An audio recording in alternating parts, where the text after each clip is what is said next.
પૂજ્ય શ્યામ વલ્લભદાસજી સ્વામીની આ શ્રદ્ધાંજલિ સભામાં ઉપસ્થિત સર્વે બ્રહ્મનિષ્ઠ સંતોના ચરણોમાં વંદન.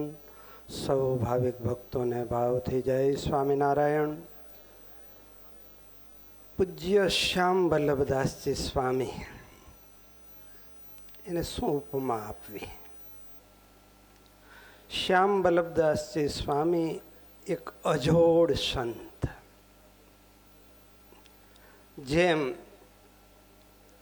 ગઢપુરને વિશે દાદા ખાચર કયો કે જીવબા લાડુબા આદિ સ્ત્રી ભક્તો મહારાજ એમ કહેતા કે દાદો ઈ દાદો, જીવબા જીવબા લાડુબા ઈ લાડુબા.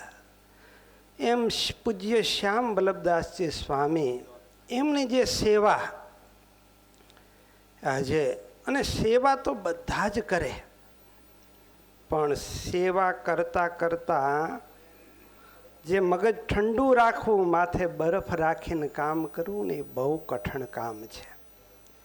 જ્યારે પૂજ્ય શ્યામ સ્વામીમાં આવા દિવ્ય ગુણો, આટલી બધી મેનેજમેન્ટ પાવરફુલ, કેટલી બધી સત્સંગની વડતાલની મોટા ભાગની ઉત્સવ હોય તો 50% ઉપરાંતની જવાબદારી એમના ઉપર, પણ તોય છતાં કાયમ હસતા ને હસતા.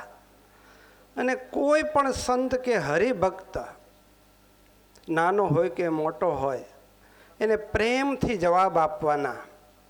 મને નથી સાંભળતું કે પૂજ્ય શ્યામ સ્વામીજીને આપણે ફોન કર્યો હોય, મારી પર્સનલ વાત કરું તો મેં ઘણી વખત કોઈ નાના મોટા કામસર ફોન કર્યા, કદાચ કોઈ કામમાં હોય, ન પડ્યો હોય તો ફરીને ફોન આવે, બોલો સ્વામીજી શું કામ હતું? અને લગભગ ક્યારે એમના મોઢામાંથી ના શબ્દ આવ્યો જ ન હોય, ભલે સ્વામીજી આ કાર્ય થઈ જશે. તો આવા પૂજ્ય સ્વામીજીના ચરણમાં કોટી કોટી વંદન કરીએ. એમના જેવા દિવ્ય ગુણો, જે દાસત્વ ભક્તિ એમનામાં છે, એવી ભક્તિ આપણા સૌમાં આવે. અને પૂજ્ય ડૉક્ટર સંત વલ્લભદાસજી સ્વામી એમને મહારાજ ખૂબ બળ આપે. અને મહારાજ આવા બીજા સંતો ભલે એમને ત્યાં સેવામાં રાખ્યા, પણ એવા જ બીજા સંતને અહીંયા મહારાજ એવી પ્રેરણા કરી અને વડતાલની સેવામાં રાખે, એવી શ્રીજી મહારાજના ચરણમાં પ્રાર્થના સાથે મારી વાણીને વિરામ. સહજાનંદ સ્વામી મહારાજ.